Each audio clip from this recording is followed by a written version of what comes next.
आवाज news true voice. నమస్కారం Awaaz news కి స్వాగతం। మెదక్ పట్టణంలోని డబుల్ బెడ్రూమ్ ఇళ్లలో మౌలిక సదుపాయాల కొరతపై స్థానికులు ఆవేదన వ్యక్తం చేస్తున్నారు। గత ప్రభుత్వ హయాంలో నిర్మించిన ఇళ్లను అప్పటికే లబ్ధిదారులకు అందించిన రోడ్లు లేక ఇబ్బందులు ఎదురవుతున్నాయి। కొద్దిపాటి వర్షానికి నీరు నిలిచి నడవలేనంతగా మారడం వల్ల ప్రజలు అసహనం వ్యక్తం చేస్తున్నారు। సమస్యలను కలెక్టర్ దృష్టికి తీసుకెళ్లిన స్పందన లేదని వాపోతున్నారు। ఎమ్మెల్యే మైనంపల్లి రోహితరావు తక్షణం స్పందించి సీసీ రోడ్లు నిర్మించాలని ప్రజలు డిమాండ్ చేస్తున్నారు।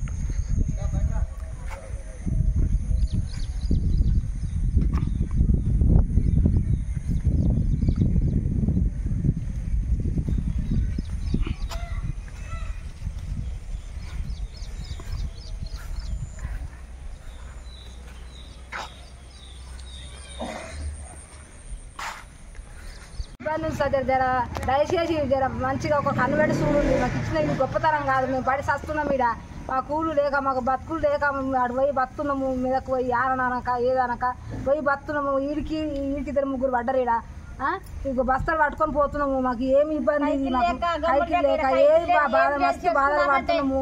ఆ బాధ దయచేసి అయితే చూసుకొని పోయి జర మాకు రోజులు మాత్రం కంపల్సరీ కావాలి సార్। మాకు మస్తు బాధ అవుతుంది సార్, మాకు చెప్పుకోలే కదా చచ్చిపోతున్నాం సార్ మేము। ఈ డబుల్ బెడ్రూమ్లో ఉన్న పరిస్థితి ఏంటంటే గత 3 సంవత్సరాలు అవుతుంది రూములు ఇచ్చి వచ్చి ఉన్నా కానీ ప్రతి వానాకాలం వచ్చిందంటే ఇదే పరిస్థితి। ఇప్పటికీ 3 పడ్డా కానీ ప్రతి సంవత్సరము ప్రభుత్వం దృష్టి కలెక్టర్ దగ్గరికి పోతున్నాము, చెప్తున్నాము, ఎన్నిసార్లు చెప్పినా ఇంటలేరు। రోడ్డు చూస్తే ఈ పరిస్థితి ఉంది। ఇక అసలు పోతే పిల్లలకు ఆటోలలో పోవాలన్న భయమే ఉంది, బైక్ల మీద జారిపడుతుంది। నీళ్ళ సౌకర్యం కూడా లేదు, నీళ్ళు తెచ్చుకుందామన్నా కానీ రూమ్లు ఎందుకు ఇచ్చారో ఏమో భగవంతుడా అని ఇప్పుడు బాధపడుతున్నాం। ఒకటి ఎండాకాలం వచ్చినప్పుడే మంచిగా ఉంటుంది, ఆనకాలం వచ్చినప్పుడు మొత్తం ఆగమైన పరిస్థితి। ఇగో పని పోదామంటే ఇక్కడ ఉన్న వాళ్ళ పరిస్థితి పేదవాళ్ళం ఎట్లా ఉన్నాం చూడు, మా పరిస్థితి చూడు। ఇక్కడ నుంచి అయినా కానీ రోడ్డుని మంచి చేయమని ప్రత్యేకంగా ఆ కలెక్టర్ గారిని కోరుతున్నాం। ఎన్నోసార్లు చెప్పినాము, రోడ్డు నుంచి అన్న దయచేసి కంపల్సరీ కలెక్టర్ గారు దీని మీద దృష్టి పెట్టి వెంటనే చర్యలు తీసుకోవాలని కోరుతున్నాం।